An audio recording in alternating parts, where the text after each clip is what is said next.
দাওয়াতে ওরে আল্লাহ রে এত কেক খেলো কিন্তু খায় না কেক এই জায়গায় দাওয়াতে।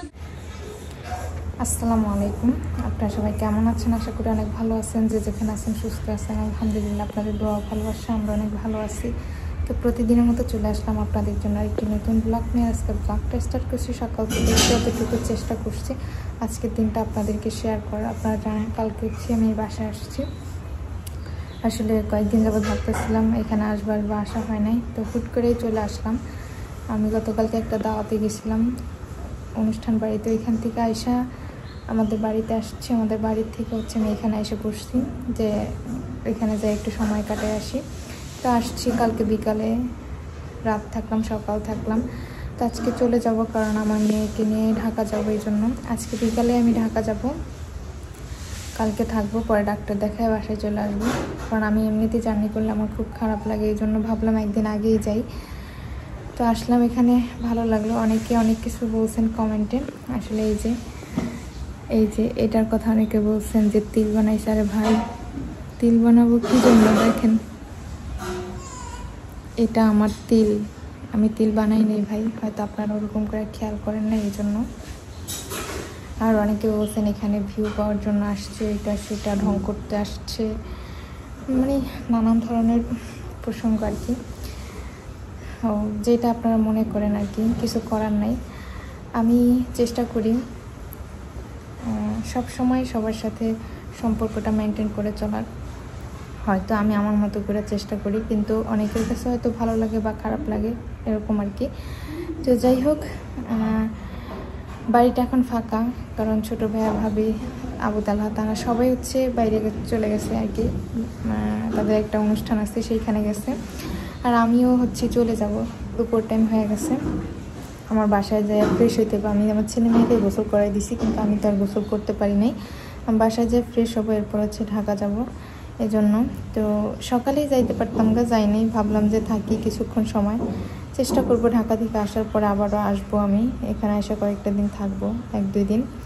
তো এরকম হুট করে আসছি, আর আমার মেয়েকে নিয়ে তো ঢাকা যেতেই হবে, তারপরও আসছি।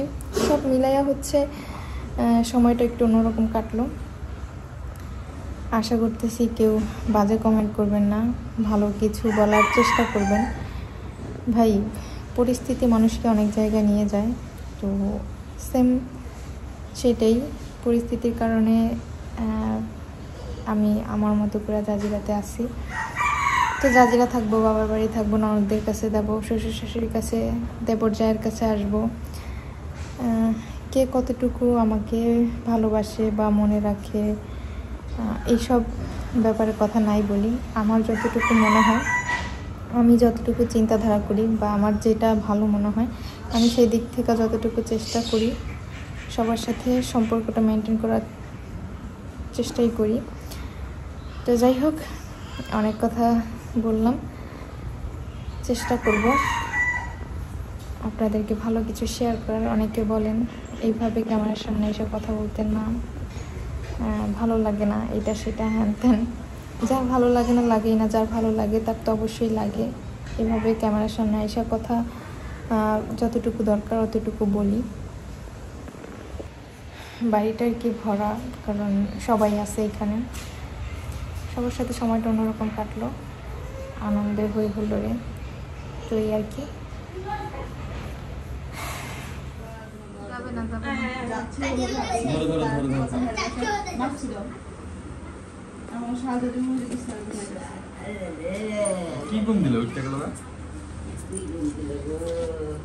খাও কেক খাও, তুমি তো বহুত খারাপ খেতে, বাদ করে খাইলো না।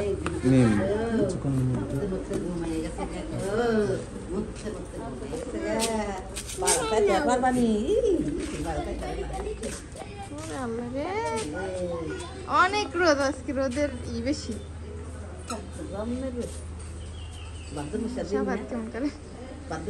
সবাই কই যায় বাবা? সবাই কোথায় চলে গেল? আব্বা আচ্ছা, রোদে থেকে আসো, চলো চলো চলো। এই যে আমি যাইগা, মা চলে যাই। শাহজাদি ঘুমাচ্ছে, ওই যে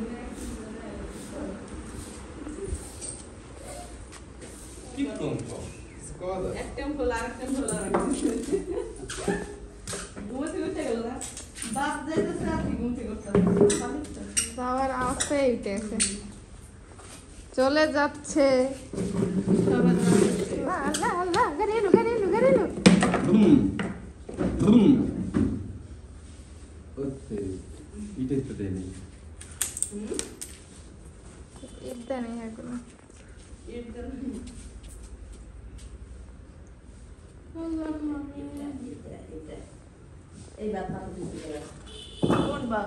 কেটা খাইছে ইয়া আবু তাল হামনা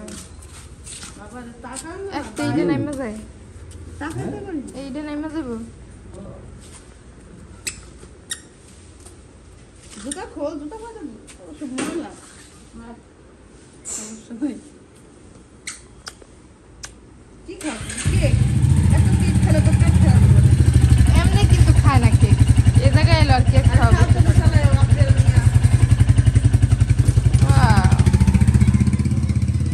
ওরা কান্নাকাটি করলে আপনি নিয়ে চলে এসো।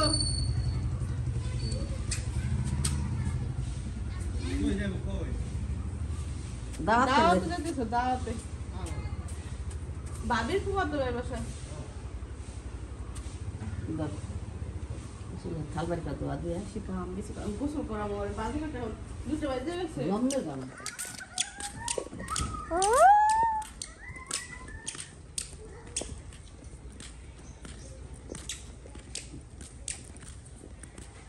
এই যে আমরা রাস্তায় এসে দাঁড়াইছি, দেখি একটা গাড়ি পাই কিনা, চলে যাব। একটা গাড়ি আসলেই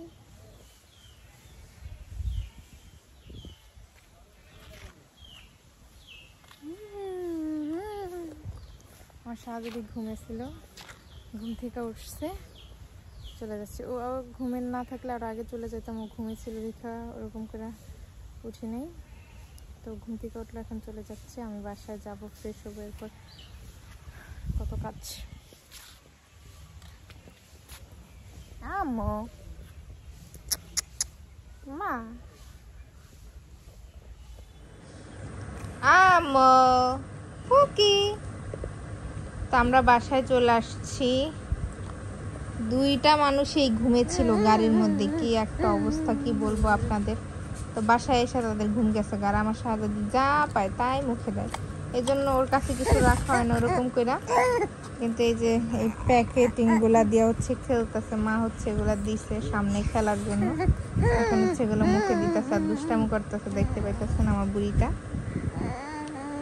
আমো সাফায়াত, সাফায়াত বাবা, শাহজাদি ওদিক যায়ও না মা।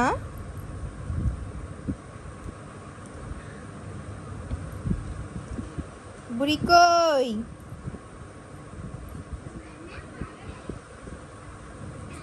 এই যে এখানে হচ্ছে কয়েক পিস মুরগি নিয়ে নিলাম, এগুলো হচ্ছে ভাজবো, এজন্য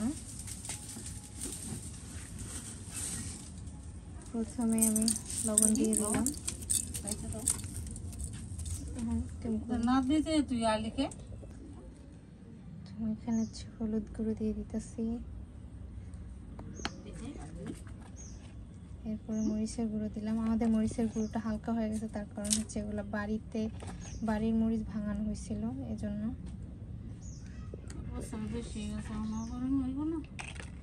এখানে হচ্ছে সরিষার তেল ব্যবহার করলাম একটু, আর শেষে হচ্ছে আদা রসুন ব্লেন্ড। এখন এটাকে আমি ভালো করে মাখবো। দেখে এটা কিন্তু আমি ভালো করে মাখাই নিলাম, এখন এটা রেখে দেব। ভালোভাবে মশলাটা মিশু। চিকেন খাবা? চিকেন খাবা? আল্লাহরে হাপ্পা দিব? আমার বাবা হাপ্পা খাবে, চিকেন খাবে না। ওরে হচ্ছে মুরগির মাংসের কথা শেখানো হয় নাই, তো এই জন্য আমার ছেলেকে বললে কিন্তু বলে, গরুর মাংসকে সে হাম্বা বলে। গরুর মাংস খাবা?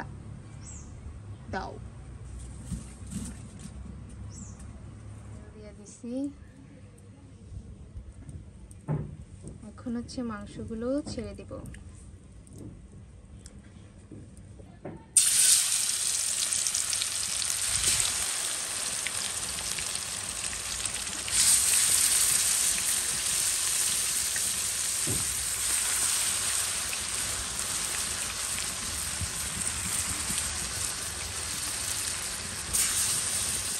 এই যে দেখুন, এটা কিন্তু অনেকটা ভাজা হয়ে আসছে, আরো ভাজবো। কি এগুলা সবার পুরি আর কি আল্লাহ, তুমি কি জানি খাইতেছিলা? হাম্মা তুই এখন এটা খাইতেছো কে? এটা হাম্মা না, এটা মুরগির মাংস ছিল। 80টা দেয় কি বুড়াই। মামারা দিবা না? নাও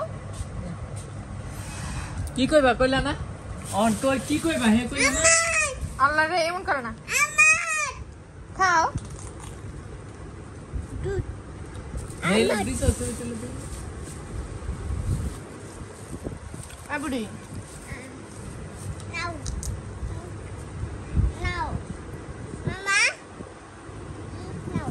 মামা খাও, আমি খাও, খাও না। No, no, no, no. আচ্ছা খাও।